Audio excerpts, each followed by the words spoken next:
നമസ്കാരം, എല്ലാവർക്കും എൻ്റെ യൂട്യൂബ് ചാനലിലേക്ക് സ്വാഗതം. ഫസിൽ ഹിയർ. നമ്മുടെ ഇന്ന് ഇന്ത്യൻ മാർക്കറ്റിൻ്റെ ബേസിക്കാണ് ഞാൻ പറയാൻ ഉദ്ദേശിക്കുന്നത്.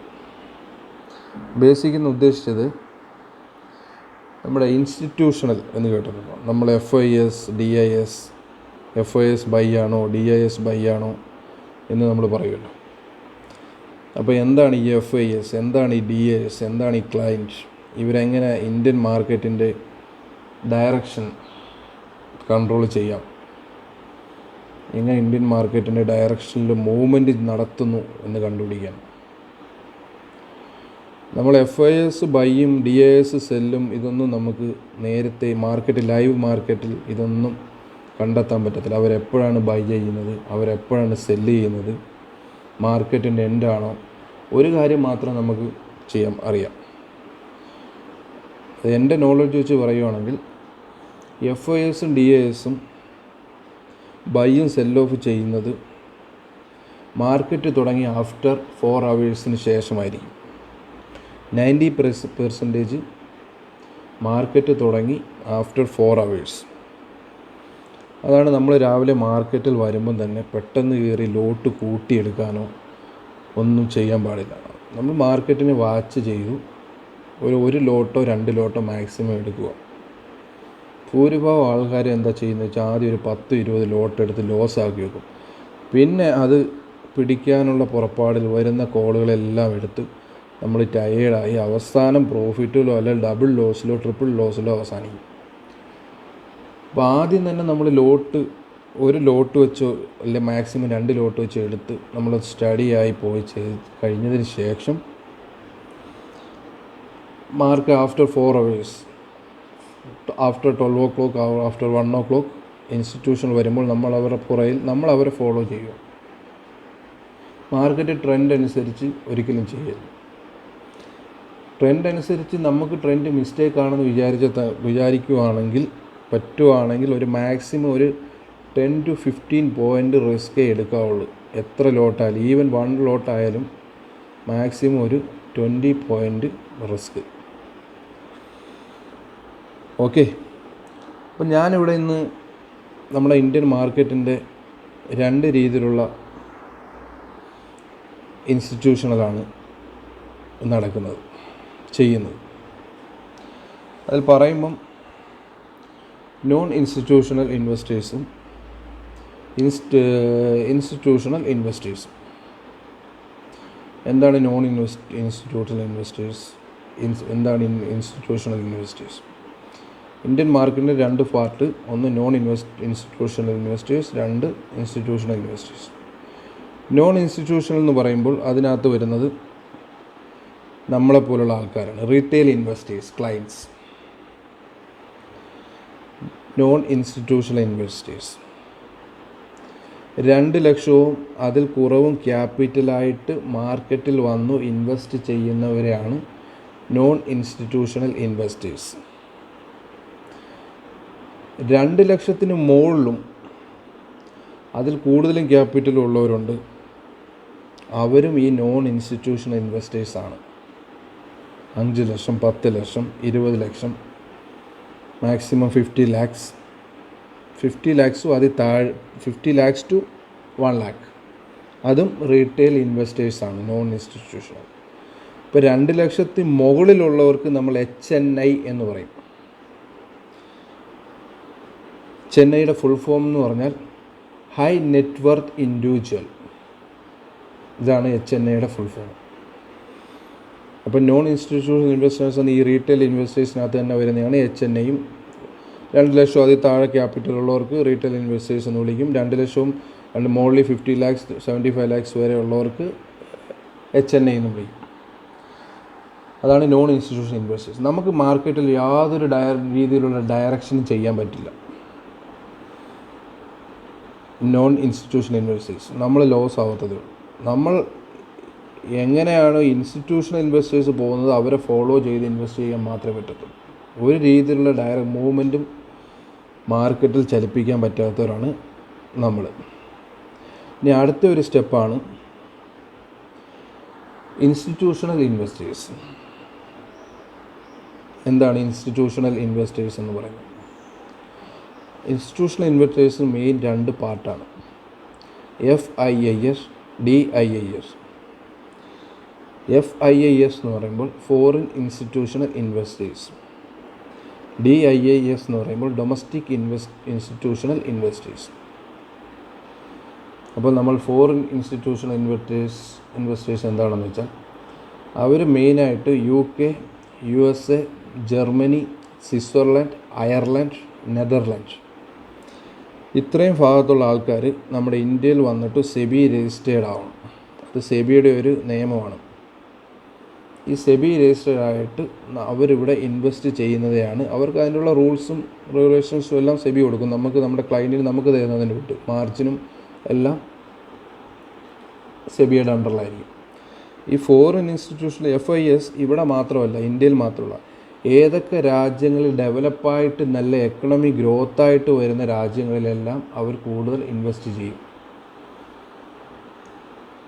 എക്കണോമി ഡെവലപ്പായിട്ടുള്ള രാജ്യം തായ്വാൻ, ജപ്പാൻ, ചൈന, ഇന്ത്യ, ഇതുപോലുള്ള സിംഗപ്പൂർ, ഇതുപോലുള്ള രാജ്യങ്ങളിലൊക്കെ കൂടുതലും ഫോറിൻ ഇൻസ്റ്റിറ്റ്യൂഷണൽ ഇൻവെസ്റ്റേഴ്സാണ് ചെയ്യുന്നത്.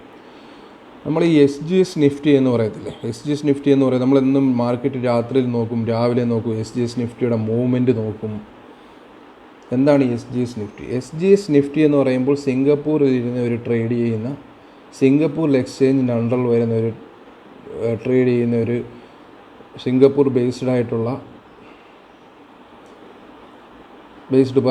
സിംഗപ്പൂർ ബേസ്ഡ് പറയുന്നതാണ് SGS നിഫ്റ്റി.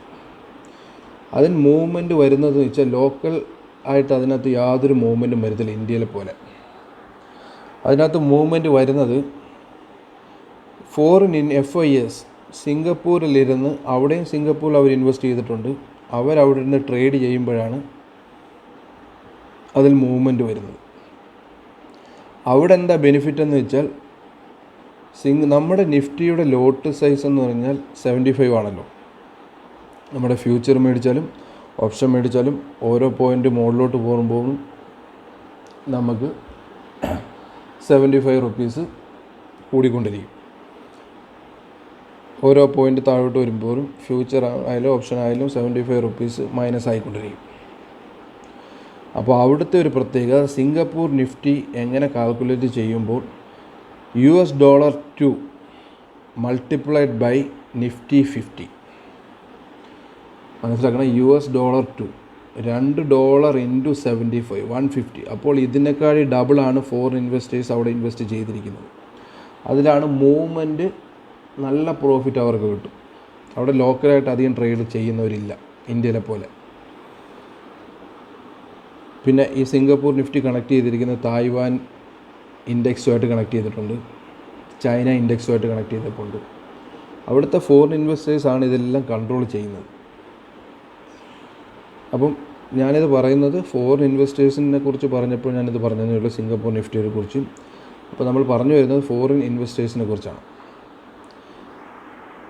അപ്പോൾ ഫോറിൻ ഇൻവെസ്റ്റേഴ്സ് എന്ന് വെച്ചാൽ അവർ ഇൻവെസ്റ്റ് ചെയ്യുന്ന കാര്യങ്ങളെന്ന് വെച്ചാൽ എക്കണോമിക് ഗ്രോത്ത് ഡെവലപ്പ് ആകുമ്പോൾ അവർ ഇൻഷുറൻസിനകത്ത്, മ്യൂച്വൽ ഫണ്ടിനകത്തും, ബാങ്ക്സിനകത്തും, കൂടുതൽ ബാങ്കിങ്ങിനകത്ത് അവർ ഇൻവെസ്റ്റ് ചെയ്തേക്കുന്നത്. ബാങ്കിങ് എന്ന് വെച്ചാൽ AU ബാങ്ക് ഏറ്റവും കൂടുതൽ ഇൻവെസ്റ്റ് ചെയ്യുന്നത്, ഏറ്റവും കൂടുതൽ റാലി വന്നിരിക്കുന്നത് ഒരു ബാങ്കാണ് AU ബാങ്ക്. നമ്മുടെ ബാങ്കിങ് നിഫ്റ്റി 12,000 കിടക്കുമ്പോഴും നമ്മുടെ ബാങ്കിങ് ആദ്യം 20,000 ആയിരുന്നു. പക്ഷേ നിഫ്റ്റി 50,000 വരുമ്പോൾ നമ്മുടെ ബാങ്കിങ് ഏരിയ 50,000 മുകളിൽ പോകേണ്ടതാണ് നിഫ്റ്റി ബാങ്ക്. പക്ഷേ ഇതുവരെ നിഫ്റ്റി ബാങ്ക് 35,000 ആയുള്ളൂ. ഇപ്പോൾ 15,000 ആയിട്ടുണ്ട് നമ്മുടെ നിഫ്റ്റി 50. എന്നിട്ടും ബാങ്കിങ് സ്റ്റോക്കൊന്നും അധികം മൂവ് ചെയ്തിട്ടില്ല. പക്ഷേ AU ബാങ്ക് നിങ്ങളെടുത്താൽ ഏറ്റവും കൂടുതൽ ഫോറിൻ ഇൻവെസ്റ്റേഴ്സ് ഇൻവെസ്റ്റ് ചെയ്യുന്ന ഒരു സ്റ്റോക്കാണ് AU ബാങ്ക്. അതാണ് ഇത്ര റാലി വന്നിട്ടുള്ളത്. ആ കൊറോണയ്ക്ക് ശേഷം ഏറ്റവും കൂടുതൽ റാലി വന്നിട്ടുള്ള ഒരു സ്റ്റോക്കാണ് AU ബാങ്ക്. അപ്പോൾ അവർ ഇൻവെസ്റ്റ് ചെയ്തേക്കുന്നതാണ് AU ബാങ്കിനകത്ത് അവർ ഇൻവെസ്റ്റ് ചെയ്തേക്കുന്നത്. അപ്പോൾ ഇതാണ് FIS എന്ന് പറയുന്നത്. അവർ നമ്മുടെ മാർക്കറ്റിനെ, ഇത് ഇൻസ്റ്റിറ്റ്യൂഷണൽ ഇൻവെസ്റ്റേഴ്സിന് വരുന്നതാണ് FISഉം DISഉം. ഇപ്പോൾ FISനെ കുറിച്ചാണ് പറയുന്നത്. ഇനി അടുത്ത DISനെ കുറിച്ച്. ഈ FISഉം DISഉം ആണ് മാർക്കറ്റിൻ്റെ ഡയറക്ഷൻ എങ്ങനെ മൂവ്മെൻറ്റ് ചെയ്യാമെന്ന് പറയുന്നത്. എങ്ങനെ ഏത് രീതിയിൽ മുകളിലോട്ട് പോകണമെങ്കിൽ മുകളിലോട്ട്, താഴോട്ട് പോകണമെങ്കിൽ താഴോട്ട് എങ്ങനെ മൂവ്മെൻറ്റ് ചെയ്യാം എന്ന് പറയുന്നത്. അപ്പോൾ ഞാൻ ഈ ചില ദിവസങ്ങളിൽ Nifty spot may be trade between എൻ്റെ ബ്ലോഗിനകത്ത് എഴുതില്ല. അത് ബ്ലോഗിനകത്ത് എഴുതുന്നത് ഞാൻ സിംഗപ്പൂർ നിഫ്റ്റിയുടെ ഡേ ലോ കാൽക്കുലേറ്റ് ചെയ്തിട്ടാണ്. തലേന്നത്തെ ഡേ ലോ കാൽക്കുലേറ്റ് ചെയ്തിട്ടാണ്. ആൾമോസ്റ്റ് 90% അങ്ങനെ സംഭവിക്കും. ചില ദിവസങ്ങളിൽ മാത്രമേ ഉള്ളൂ കുറച്ച് ന്യൂസ് ബേസ്ഡ് ആയിട്ട് കുറച്ച് കൂടുതൽ കയറി പോകുന്നത്. പിന്നെ ഇനി അടുത്ത ഡൊമസ്റ്റിക് ഇൻവെസ്റ്റേഴ്സ്. ഡൊമസ്റ്റിക് ഇൻവെസ്റ്റേഴ്സ് എന്ന് വെച്ചാൽ DIS. എന്താണ് നമ്മുടെ DIS? ഡൊമസ്റ്റിക് ഇൻവെസ്റ്റേഴ്സ് വെച്ചാൽ നമ്മുടെ ലോക്കലായിട്ടുള്ള LIC, ലൈഫ് ഇൻഷുറൻസ് കമ്പനി, മെയിനായിട്ട് മാർക്കറ്റിനെ സപ്പോർട്ട് ചെയ്ത് നിൽക്കുന്നത് ഡൊമസ്റ്റിക് ഇൻവെസ്റ്റേഴ്സ്. മാർക്കറ്റ് ഫാൾ ആവുകയാണെങ്കിൽ അതിനെ സപ്പോർട്ടായിട്ട് നിൽക്കുന്ന ഒരു ഇൻവെസ്റ്റേഴ്സാണ് ഡൊമസ്റ്റിക് ഇൻവെസ്റ്റേഴ്സ്. ഇപ്പോൾ FIS മാർക്കറ്റ് എക്കണോമിയിൽ ഒരു ഫെയിൽ ഉണ്ടായിക്കഴിഞ്ഞാൽ അവർ സെൽ ഓഫ് നടത്തി എല്ലാം താഴെ പോകും.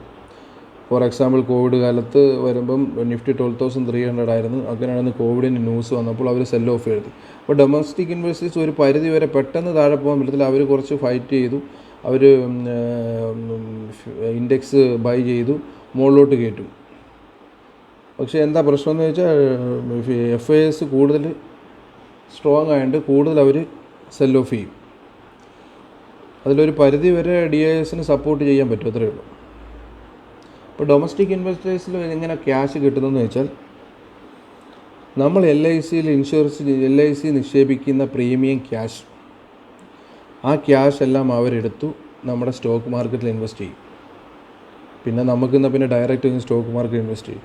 അത് നമുക്കതിൻ്റെ നോളജ് ഇല്ലാത്തതുകൊണ്ടാണ്. നമ്മുടെ നാട്ടിൽ 10% ആൾക്കാരേ ഉള്ളൂ സ്റ്റോക്ക് മാർക്കറ്റിൽ ഇറങ്ങിയിട്ടുള്ളത്. അപ്പം ഇതാണ് FISും DISും തമ്മിലുള്ള വ്യത്യാസം. അപ്പം DIS മ്യൂച്വൽ ഫണ്ടിലും അവർ NBFCയിലും ബാങ്കിലും ഇക്വിറ്റിയിലെ സ്റ്റോക്കിലും ഒക്കെയാണ് ഈ ഡൊമസ്റ്റിക് ഇൻവെസ്റ്റേഴ്സ് ഇൻവെസ്റ്റ് ചെയ്തേക്കുന്നത്. അത് അവർ ലോങ് ടൈമിലേക്ക് ഇൻവെസ്റ്റ് ചെയ്ത് പ്രോഫിറ്റ് വരുമ്പോൾ അവർ പ്രോഫിറ്റ് വിഡ്രോ ചെയ്യും. പിന്നെ അവർ ഇൻഡെക്സ് ഷോർട്ട് ചെയ്യും. മാർക്കറ്റ് മുകളിലോട്ട് പോകുകയാണെങ്കിൽ ഇൻഡെക്സ് ഷോർട്ട് ചെയ്യും. പെട്ടെന്ന് മാർക്കറ്റ് മുകളിലോട്ട് കൊണ്ടുപോകാൻ അവർക്കും താല്പര്യമില്ല. അപ്പോൾ അവർ ഇൻഡെക്സ് ഷോർട്ട് ചെയ്യും, അതിൽ നിന്ന് പ്രോഫിറ്റ് കിട്ടും. അതിൽ നിന്ന് ചെറിയൊരു വീതം മാത്രമാണ് നമ്മുടെ LIC ഇത് മെച്യൂർ ആകുമ്പോൾ നമുക്ക് കിട്ടുന്നത്. അപ്പോൾ ഈ രണ്ട് രീതിയിലുള്ള ഇൻവെസ്റ്ററെ കുറിച്ചാണ് പറഞ്ഞത്. Institutional investors, non institutional investors. പിന്നെ ഇതിൻ്റെ ഡേറ്റ എവിടെ കണ്ടെത്തുന്നത് വെച്ചാൽ നമ്മുടെ NSEയുടെ വെബ്സൈറ്റിനകത്ത് മാർക്കറ്റ് കഴിയുമ്പോൾ NSEയുടെ വെബ്സൈറ്റ് nse.india എന്ന വെബ്സൈറ്റിൽ പോയി അതിൽ ഇക്വിറ്റീസ് ക്ലിക്ക് ചെയ്താൽ അതിനകത്ത് FIS DIS എത്ര സെല്ല് ചെയ്ത് ബൈ ചെയ്തെന്ന് കാണിക്കാൻ പറ്റും. പിന്നെ അല്ലാതെ മണി കൺട്രോൾ എല്ലാ ആപ്ലിക്കേഷൻ വഴിയും നമുക്ക് അറിയാൻ പറ്റും. ഓക്കെ, ഞാൻ ഈ ബേസിക് ഒന്ന് പറയാൻ വേണ്ടിയാണ് ഇപ്പോൾ ഒരു വീഡിയോ ചെയ്തത്. എന്താണ് FIS DIS? എല്ലാവരും പേഴ്സണൽ മെസ്സേജ് ഇട്ട് ചോദിക്കുന്നു, നമുക്കത് ബൈ ചെയ്യുന്നത് അറിയാൻ പറ്റുമോ? നമുക്കതൊരു ഒരു ലൈവ് മാർക്കറ്റിൽ ഒരിക്കലും അറിയാൻ പറ്റത്തില്ല. പിന്നെ എങ്ങനെ അറിയാമെന്ന് വെച്ചാൽ മാർക്കറ്റ് കഴിയുമ്പോൾ ഡേറ്റ നോക്കുമ്പോൾ FIS ബിയറിഷ് ആണോ DIS ബിയറിഷ് ആണോ? അപ്പോൾ മെയിൻ ഇമ്പോർട്ടൻ്റ് എല്ലാവരും FISനകത്താണ് നോക്കുന്നത്. FIS ബൈ ആണെങ്കിൽ ഒരു 1 വീക്ക് ബൈ ആണെങ്കിൽ അവർ ആ കണ്ടിന്യൂസ് മന്ത് ബൈ ആയിരിക്കും. അപ്പോൾ നമുക്ക് ധൈര്യമായിട്ട് വിത്തൗട്ട് US ന്യൂസ് ഒന്നും ഇല്ലെങ്കിൽ, ഈവൻ ലാസ്റ്റ് വീക്ക് USൻ്റെ ബോണ്ട് ഇഷ്യൂ ഉണ്ടപ്പോൾ FIS ബൈസ് മോഡിലായിരുന്നു. അവരൊരിക്കലും ഇതുവരെ സെൽ മോഡിലോട്ട് വന്നിട്ടില്ല. ഈ എക്കണോമിയിൽ എന്ത് ഫെയിലായിട്ടുണ്ടെങ്കിൽ, ലോക്കൽ അല്ലെങ്കിൽ ഇന്ത്യൻ എക്കണോമിയിൽ അല്ലെങ്കിൽ വേൾഡ് എക്കണോമിയിൽ നമ്മുടെ ഓരോ പൗരന്മാരെയും ബാധിക്കുന്നവർക്ക് എന്തെങ്കിലും ന്യൂസ് ഫെയിൽഡായിട്ട് വന്നിട്ടുണ്ടെങ്കിൽ, ഫോർ എക്സാമ്പിൾ കൊറോണ വൈറസ് അതൊരു ബിഗ് ന്യൂസ് ആയിരുന്നു. പിന്നെ അങ്ങനെയുള്ള ന്യൂസുകൾ എന്തെങ്കിലും വന്നിട്ടുണ്ടെങ്കിൽ മാത്രം, പിന്നെ അല്ലെ ഇന്ത്യൻ ഗവൺമെൻറ് ടാക്സ് എന്തെങ്കിലും സ്റ്റോക്ക് മാർക്കറ്റിൽ കൂട്ടുവാണെങ്കിൽ FIS സെൽ ഓഫ് ചെയ്യും. അതുവരെ FIS സെൽ ഓഫ് ചെയ്യില്ല. അപ്പോൾ ഈ പാനിക് സെൽ ഓഫ് വന്നെന്ന് പറഞ്ഞ് നമ്മുടെ ഇരിക്കുന്ന സ്റ്റോക്കൊന്നും നമുക്ക് വിൽക്കുവാൻ ആവശ്യമില്ല. അത് മെയിനായിട്ട്. പിന്നെ അതിന് ഞാനൊരു ടിപ്സ് ഞാൻ പറഞ്ഞുതരാം. ഇപ്പോൾ എൻ്റെ ബ്ലോഗിനകത്ത് ഞാൻ ഒരു 6 ബ്ലോഗ് എടുക്കുമ്പോൾ ഞാൻ ബ്ലോഗ് പോസ്റ്റ് ചെയ്യാറുണ്ട്. ഈ ബ്ലോഗിനകത്ത് ഒരു 6 സിപ്പ് ലിസ്റ്റ് ഉണ്ട്. ആ സിപ്പ് ലിസ്റ്റിനകത്ത് ഒരിക്കലും നിങ്ങൾ 1,50,000 കൊണ്ടൊന്ന് ഡയറക്റ്റ് ഇൻവെസ്റ്റ് ചെയ്യില്ല. നിങ്ങളുടെ കയ്യിലുള്ള ക്യാഷ് എത്രയാണെന്ന് വെച്ചാൽ മന്ത്ലി, അത് എത്രയാണെന്ന് വെച്ചാൽ മന്ത്ലി നിങ്ങൾ ഇൻവെസ്റ്റ് ചെയ്യാൻ ഉദ്ദേശിക്കുന്നത് ഒരു 20,000, 30,000 അല്ലെങ്കിൽ ഈവൻ 10,000 അല്ലെങ്കിൽ 5,000 ആ സ്റ്റോക്കിനെ ഡിവൈഡ് ചെയ്യുക. ആ സ്റ്റോക്കിനെ ഡിവൈഡ് ചെയ്തിട്ട് മന്ത്ലി ഒരിക്കലും ഇൻവെസ്റ്റ് ചെയ്യാവുള്ളൂ. അങ്ങനെ ഇൻവെസ്റ്റ് ചെയ്യുന്നവർക്ക് സ്റ്റോക്ക് മാർക്കറ്റിനകത്ത് ലോങ് ടേമിൽ ക്യാഷ് കിട്ടുള്ളൂ. അല്ലെ പിന്നെ പെന്നി സ്റ്റോക്കിൽ ഇൻവെസ്റ്റ് ചെയ്ത് അതൊക്കെ ഭയങ്കര റിസ്ക്കാണ്, നമ്മുടെ ക്യാപിറ്റൽ നമുക്ക് ബ്ലോക്കായി പോകും. അപ്പോൾ ഇങ്ങനെ ഇൻവെസ്റ്റ് ചെയ്യുമ്പോൾ സിപ്പ് മോഡൽ ഇൻവെസ്റ്റ് ചെയ്യുമ്പോൾ ഒരിക്കലും ബ്ലോക്ക് ആവത്തില്ല. അപ്പോൾ അതിനകത്ത് എൻ്റെ വീഡിയോയ്ക്ക് അതിന് ഇട്ടിട്ടുണ്ട്. എൻ്റെ ബ്ലോഗിനകത്ത് നോക്കാമെങ്കിൽ നല്ലൊരു മൾട്ടി ബാഗർ സ്റ്റോക്കാണ് ഇട്ടിരിക്കുന്നത്. ആ സ്റ്റോക്ക് എല്ലാം സ്റ്റോക്കും 1000 മോളിൽ റീച്ച് ചെയ്യാനുള്ള കപ്പാസിറ്റി ഉള്ള സ്റ്റോക്കാണ്. എല്ലാത്തിനകത്തും ഫോറിൻ ഇൻസ്റ്റിറ്റ്യൂഷണൽ ഇൻവെസ്റ്റേഴ്സിൻ്റെ ഒരു ഘടകമുണ്ട്. ഒരു സ്റ്റോക്കോ 2 സ്റ്റോക്കിനകത്ത് മാത്രമേ ഉള്ളൂ ഇല്ലാത്ത. ബാക്കി എല്ലാ സ്റ്റോക്കും ഫോറിൻ ഇൻസ്റ്റിറ്റ്യൂഷണൽ ഇൻവെസ്റ്റേഴ്സ് അവരുടെ ഒരു പെർസെൻറ്റേജ് അതിനകത്ത് ഇൻവെസ്റ്റ് ചെയ്തിട്ടുണ്ട്. അത് ഞാൻ നല്ലതായിട്ട് സ്റ്റഡി ചെയ്തിട്ടാണ്, അത് റിസർച്ച് ചെയ്തിട്ടാണ് ഞാൻ സിപ്പ് ലിസ്റ്റ് ഉണ്ടാക്കി ഇട്ടിരിക്കുന്നത്. ഇപ്പോൾ മാർക്കറ്റ് നല്ല ഫോളോ ഉണ്ടായിരുന്നല്ലോ. 600 ഇപ്പം 15,300 നിന്നാണ് 14,400 വന്നത്. ആൾമോസ്റ്റ് 1,100 പോയിൻറ്റ് ഡൗൺ ആയപ്പോഴും ആ സ്റ്റോക്കൊന്നും മാക്സിമം ഒരു 1% പോലും ഡൗൺ ആയിട്ടില്ല.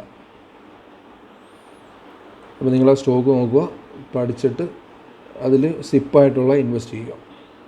ഓക്കെ, അപ്പം ഞാനിത് പറയാൻ വേണ്ടിയാണ് ഈ ഒരു വീഡിയോ എടുത്തത്. ഈ ഇൻസ്റ്റിറ്റ്യൂഷണൽ ഇൻവെസ്റ്റേഴ്സിനെ കുറിച്ചുള്ള കാര്യങ്ങൾ അതിൻ്റെ ബേസിക്കലി നിങ്ങളൊന്ന് അറിഞ്ഞിരിക്കാൻ വേണ്ടിയായിരുന്നു. പിന്നെ നിങ്ങളുടെ സപ്പോർട്ട് ഉണ്ടായാൽ മാത്രമേ ഇനി പുതിയ പുതിയ വീഡിയോയിലേക്കും ചെയ്യാൻ എനിക്കും ഒരു ഊർജ്ജം കിട്ടത്തുള്ളൂ. സബ്സ്ക്രൈബ് ചെയ്തില്ലാത്തൊരു സബ്സ്ക്രൈബ് ബട്ടണിനകത്ത് ക്ലിക്ക് ചെയ്യുക.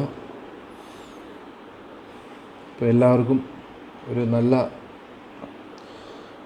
തിങ്കളാഴ്ച മുതൽ നല്ല മാർക്കറ്റ്, ഒരു പോസിറ്റീവ് മൂവ്മെൻറ്റും ട്രേഡിങ്ങും എല്ലാം പ്രോഫിറ്റ് ആവണമെന്ന് ആഗ്രഹിച്ചുകൊണ്ട് നിർത്തുന്നു. നന്ദി, നമസ്കാരം.